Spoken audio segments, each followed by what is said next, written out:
आए हम अपनी आंखों को बंद करेंगे, अपने सिरों को परमेश्वर के सम्मुख झुकाएंगे, प्रार्थना करेंगे। अनुग्रहकारी पिता, हम आपको धन्यवाद देते हैं। आपके वचनों को हम मनन करने जा रहे हैं। आपके वचनों को सीखने के लिए आप हमारी सहायता करें, हमारी समझ व बुद्धि को आप खोल दें। सब बातें आपके हाथ में सौंपते हैं। आपसे प्रार्थना और विनती करते हैं, आप सुनकर ग्रहण करें। उद्धारकर्ता प्रभु यीशु के पवित्र सामर्थी नाम से हम मांगते हैं, आमीन। तो आज हम भजन संहिता भजन 90 को हम सीखेंगे। आइए हम उसको पढ़ेंगे। तो हम जब पवित्र शास्त्र में इस भजन को पढ़ते हैं तो ये प्रभु के दास मूसा के द्वारा लिखा हुआ है। और इस भजन में जब हम एक आयत को पढ़ते हैं, पहली आयत को पढ़ते हैं, तो क्या लिखा है? हे प्रभु, तू पीढ़ी से पीढ़ी तक हमारे लिए धाम बना है।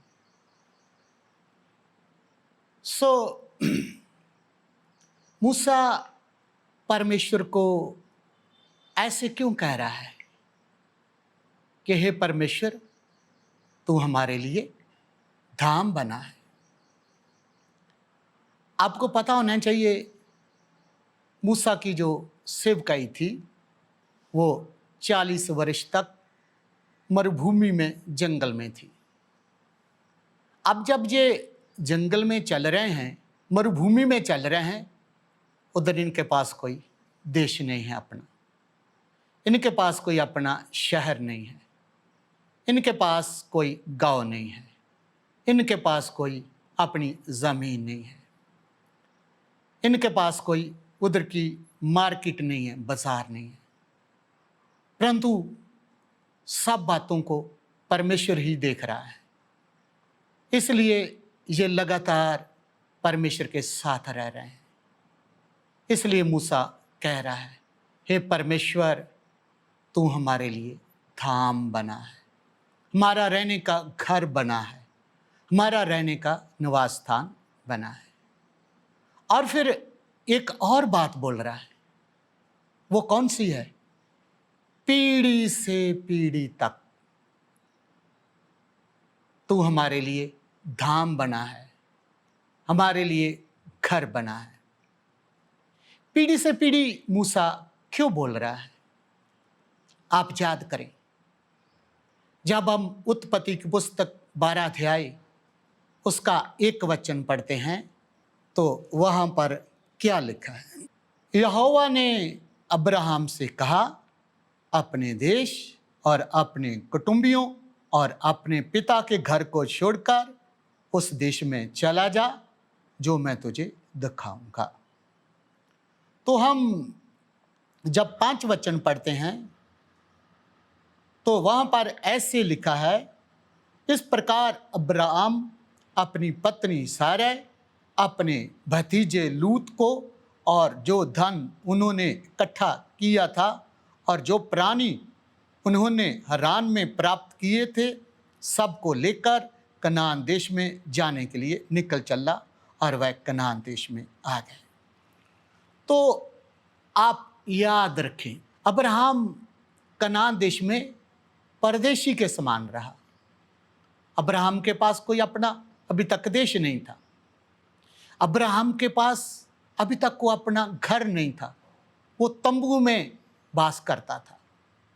अब्राहम के पास अपना कुछ भी नहीं था, इसलिए लगातार परमेश्वर को अपना आसरा मानते हुए, लगातार परमेश्वर को अपना सहारा मानते हुए, लगातार परमेश्वर को अपना घर मानते हुए, लगातार परमेश्वर के साथ अब्राहम चलता रहा।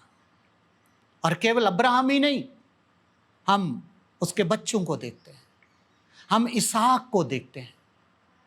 इसहाक भी अपने पिता अब्राहम की तरह था, वो भी कनान में पराए दूसरे देश में परदेशी होकर रहा, तंबू में रहा। उनका कोई अपना देश नहीं था, केवल उनका आसरा परमेश्वर ही था। उसके बाद अब्राहम के पोते याकूब को हम देखते हैं। याकूब परमेश्वर के साथ चलता रहा और तंबुओं में उसने वास किया। उनका कोई अपना घर नहीं था। ऐसा वचन हम इब्रानियों 11 अध्याय उसके 8 और 9 वचन में भी पढ़ते हैं। आइए उसको पढ़ करके हम देख लेते हैं। तो लिखा है, विश्वास ही से अब्राहम जब बुलाया गया तो आज्ञा मानकर ऐसी जगह निकल गया जिससे मिरास में लेने वाला था, और यह ना जानता था कि मैं किधर जाता हूँ, तो भी निकल गया।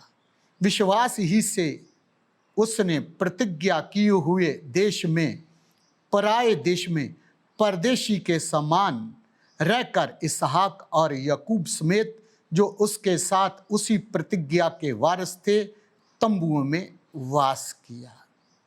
तो यहाँ पर हम पढ़ते हैं, अब्राहम अपने पुत्र इसहाक के साथ, अपने पोते याकूब के साथ परदेशी के समान तंबुओं में वास किया। इन सब बातों से पता चलता है, अब्राहम से लेकर याकूब से लेकर और अब्राहम के बेटे इसहाक से लेकर लगातार परमेश्वर ही उनका धाम बना रहा, परमेश्वर ही उनके रहने की जगह बना रहा। उसके बाद अब इस्राएल चल रहा है, मरुभूमि में है, अपना कुछ नहीं है। खाने के लिए आकाश से मन्ना गिरता है, दिन में बादल का छाया है, रात में अग्नि की ज्वाला जो उसका खंबा है। अब परमेश्वर के साथ वो रह रहे हैं। इसलिए प्रभु का दास मूसा जब भजन लिख रहा है तो बड़े अनुभव के साथ परमेश्वर से कह रहा है, हे प्रभु, तू पीढ़ी से पीढ़ी तक हमारे लिए धाम बना रहा है। तो इस प्रकार परमेश्वर के साथ चलते चलते इस्राएलियों की आदत बन गई। हाँ, ये सच है कि उनमें बहुत से लोग अनाज्ञाकार हुए और नाश भी हुए, लेकिन लगातार परमेश्वर के साथ रहने का उनका अनुभव बन चुका है। इसलिए मूसा बोल रहा है, हे परमेश्वर, पीढ़ी दर पीढ़ी तो हमारे लिए धाम बना है। और हम इस प्रभु के दास मूसा को देखते हैं। ये मिस्र का एक पढ़ा लिखा हुआ नौजवान है। परमेश्वर के वचन में हम पढ़ते हैं कि मूसा ने मिस्र का सारा ज्ञान सीखा। उस समय का यह पढ़ा लिखा हुआ व्यक्ति था।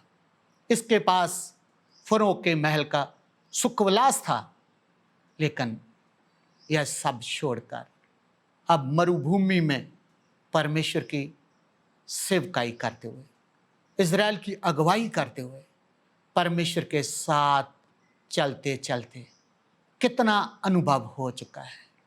इसलिए लिख रहा है, हे परमेश्वर, तू हमारे लिए पीढ़ी दर पीढ़ी धाम बना रहा है।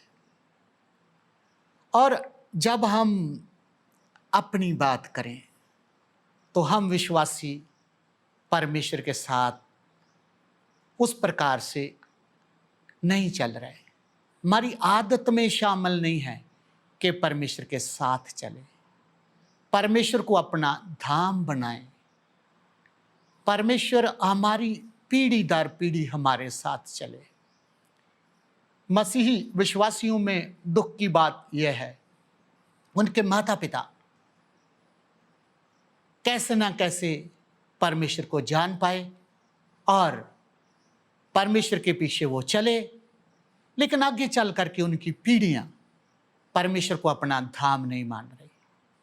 परमेश्वर में वो रहना नहीं चाहते, वो संसार में रहना चाहते हैं, दुनिया में रहना चाहते हैं। क्या हम परमेश्वर से ऐसी प्रार्थना कर सकते हैं कि हे परमेश्वर, तू पीढ़ी दर पीढ़ी हमारे लिए धाम बना है, हमारे लिए घर बना है। हम कब ऐसी प्रार्थना करेंगे और कब हम संसार से अलग होकर के जीना सीखेंगे? आज विश्वासियों के बच्चे परमेश्वर को अपना धाम नहीं मान रहे, उनकी अगली पीढ़ी परमेश्वर को अपना धाम नहीं मान रही। मैं परमेश्वर को बहुत धन्यवाद देता हूँ। मेरे माता पिता साधारण थे, पढ़े लिखे नहीं थे, लेकिन फिर भी उन्होंने इस जीवित परमेश्वर को अपनाया। वो तो दुख और क्लेश सहते हुए विश्वास के साथ इस दुनिया से चले गए, लेकिन हमें एक जीवित परमेश्वर दे करके चले गए। मैं उस परमेश्वर को धन्यवाद देता हूँ जिसके पीछे मुझे आज तक चलने के लिए मौका मिला है। अब हमारे बच्चे हैं आगे, हम हमारे बच्चों के लिए क्या सोचते हैं? हमारी आने वाली पीढ़ी वो परमेश्वर को अपना धाम समझे, परमेश्वर को अपना घर समझे। ऐसा नहीं हमारे बच्चे संसार को अपना घर समझे, संसार को अपना धाम समझे, संसार को अपना विश्राम समझे। आपको पता होना चाहिए, इस्राएलियों को परमेश्वर ने एक आज्ञा दी थी। उनको एक झोंपड़ियों का पर्व मनाने के लिए कहा था। आज भी इस्राएली लोग अपना घर छोड़ करके झोंपड़ियों में, झुग्गियों में ऐसे छप्पर डालकर उनमें वो लोग प्रार्थना करते हैं। कुछ समय के लिए उधर रहते हैं। ऐसा क्यों? सबको छोड़ करके क्यों उधर रहते हैं? ऐसा क्यों? इसलिए वो यह बताते हैं कि पीढ़ी दर पीढ़ी परमेश्वर ही हमारा धाम है। आज चाहे इज़राइल के पास आधुनिक टेक्नोलॉजियां उनके पास हैं, अच्छे अच्छे उनके पास घर है, अपना देश है, तो भी वो सब कुछ छोड़कर जब झोंपड़ियों में बैठते हैं, उधर जाकर परमेश्वर से प्रार्थना करते हैं, तो वो ये दर्शाते हैं कि हमारा शरण स्थान, हमारा धाम, हमारे बसने की जगह केवल एक ही है, वो यहोवा परमेश्वर है। वो सर्वशक्तिमान परमेश्वर है। हम उसमें रहते हैं, हम संसार में नहीं रहते। हालांकि मनुष्य होने के कारण वो लोग जैसे लगदाई रखनी थी वो नहीं रख पाए। फिर भी वो बताते हैं कि हमारा आसरा केवल परमेश्वर ही है, वही हमारा रखवाली करने वाला है। आपने होमलेस लोगों को देखा होगा, उन लोगों को देखा होगा जिनके पास अपना घर नहीं है। वो लोग बहुत दुखी होते हैं, अपने घर में वो लोग नहीं रहते। हमने भी कुछ समय किराए मकान में रह करके ऐसे समय गुजारा है। किराए मकान में रह करके हमने सेवकाई की है। बहुत परेशानी होती है। घर जो हम बनाते हैं, हमारा घर मनुष्य के लिए सुरक्षा का कारण होता है। जब हम घर के अंदर वास करते हैं, बाहर से आने वाला हर तूफान उस घर की दीवारों से जब टकराता है तो वो पीछे चूर चूर होकर के चला जाता है। बारिश आती है, आंधी तूफान आते हैं, धूल आंधी आती है, चोर आते हैं। ये घर हमें उन सब बातों से सुरक्षित करता है। उसी प्रकार जब हम आत्मिक तौर पर होमलेस हैं, घर के बिना हैं, हम आत्मिक तौर पर परमेश्वर को अपना घर, अपना धाम, अपनी बसने की जगह नहीं बनाई है, तो याद रखें, इस संसार में जो तूफान आते हैं, जो समस्याएं आती हैं, जो मुश्किलें आती हैं, उनको हम झेल नहीं पाएंगे यदि हम अपने आप को परमेश्वर में सुरक्षित नहीं करेंगे। इसलिए हमारा और हमारी पीढ़ियों का, हमारे बच्चों का जो आत्मिक तौर पर शरण स्थान, जो आत्मिक तौर पर घर है, जो आत्मिक तौर पर धाम है, वो परमेश्वर ही होना चाहिए।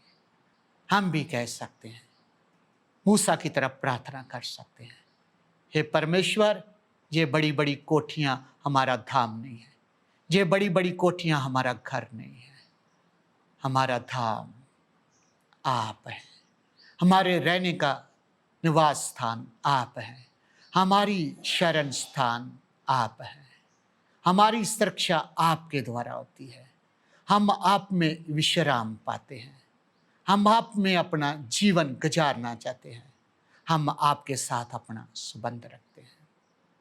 ऐसे हम परमेश्वर को आत्मिक तौर पर अपना धाम माने, अपना घर माने। आज हम बहुत से विश्वासियों को देखते हैं, उनको बड़ी बड़ी कोठियों में भी, बड़े बड़े घरों में भी उनको विश्राम नहीं है, शांति नहीं, वो परेशान हैं, उनको दिक्कत है, वो निराश रहते हैं, वो उदास रहते हैं, बेचैन रहते हैं। कारण क्या है? उन्होंने उस सर्वशक्तिमान परमेश्वर को अपना धाम नहीं बनाया। केवल मुंह से प्रभु प्रभु करते हैं, लेकिन परमेश्वर में वो लोग नहीं रहते हैं, परमेश्वर को अपना धाम नहीं मानते हैं। इस कारण उनका जीवन परमेश्वर की शरण में ना होने के कारण उनकी निराशा दूर नहीं होती। इसलिए जब हम परमेश्वर को अपना धाम मानेंगे, जब हम परमेश्वर को अपना घर मानेंगे, हमको विश्राम मिलेगा। परमेश्वर में विश्राम मिलता है, परमेश्वर में शांति मिलती है, परमेश्वर में हमें सुकून मिलता है। और जब हम भजन 90 उसका 2 वचन पढ़ते हैं, तो उसको भी हम थोड़ा पढ़ के देख लेते हैं।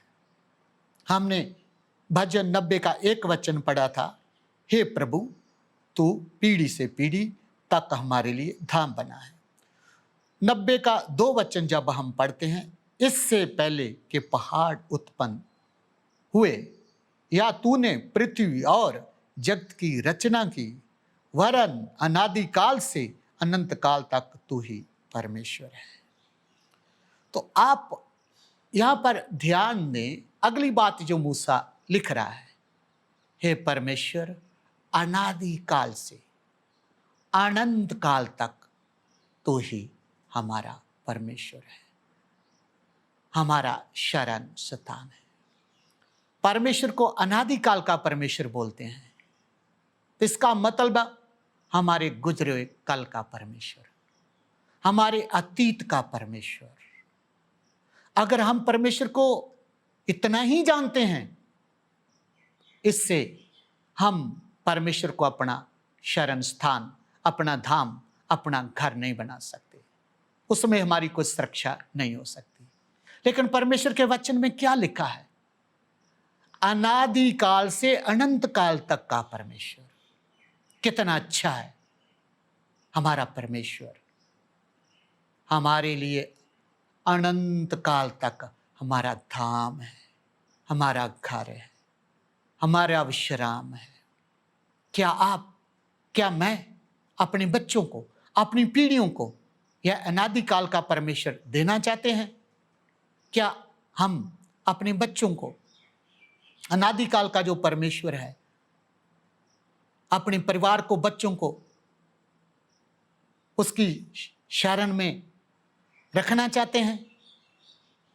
हो सकता है आप इस दुनिया में बहुत ऊंचे पद पर हो, आप बहुत बड़े ऑफिसर हो, विश्वासी जो लोग हैं उनकी बात कर रहा हूं, आपके पास बहुत अच्छा घर है, बहुत पैसा है, लेकिन ये अनादिकाल से लेकर अनंत काल तक का जो परमेश्वर है, उसके सामने ये कुछ भी नहीं है, कुछ भी नहीं है। ये सब वस्तुएं कुछ देर के बाद खत्म हो जाएंगी, ये पदवियां खत्म हो जाएंगी, लेकिन परमेश्वर जो अनादिकाल तक है वो कभी खत्म होने वाला नहीं। उसको अपना घर बनाएंगे, उसको अपना विश्राम स्थान बनाए, उसको अपनी पीढ़ी दर पीढ़ी सुरक्षा के लिए परमेश्वर को चुन ले। परमेश्वर ने हमने चुना है, हम भी उसको चुने। परमेश्वर हमारा धाम बन जाए। आइए इन वचनों के साथ हम समाप्त करेंगे। परमेश्वर से प्रार्थना करते हैं। अनुग्रहकारी पिता, सचमुच आज लोग परमेश्वर के पीछे चलते हैं, लेकिन परमेश्वर को अपना धाम नहीं मानते, परमेश्वर को अपना घर नहीं मानते, परमेश्वर को छोड़कर संसार में रहते हैं, संसार को अपना धाम मानते हैं, परमेश्वर से दूर हैं। केवल संडे को आराधना में शामिल होकर अपने मुंह से भजन गाकर परमेश्वर की आराधना करके बाकी समय संसार में जीते हैं। संसार से हटकर इस्राएलियों की तरह परमेश्वर ने संसार से इस्राएलियों को हटाकर मरुभूमि में रखकर उनको अपने साथ जीना सिखाया, अपने साथ रहना सिखाया। इसलिए हम भी संसार से हटकर उस परमेश्वर के साथ रहना सीखें। पिता परमेश्वर, हम आपको धन्यवाद देते हैं। आपके यह वचन हमारे लिए, हमारे परिवारों के लिए, तमाम सुनने वाले विश्वासियों के लिए बड़ी आशीष का कारण बन जाए। सब बातों के लिए आपका धन्यवाद। ये सारा वचन, सीखा हुआ सुना हुआ वचन आपके हाथ में सौंपते हैं। धन्यवाद सब बातों के लिए पिता। प्रार्थना विनती आपसे आप सुनकर ग्रहण करें। प्रभु यीशु के सामर्थी नाम से हम मांगते हैं, आमीन। प्रभु आप सबको आशीष दे। जय मसीह की।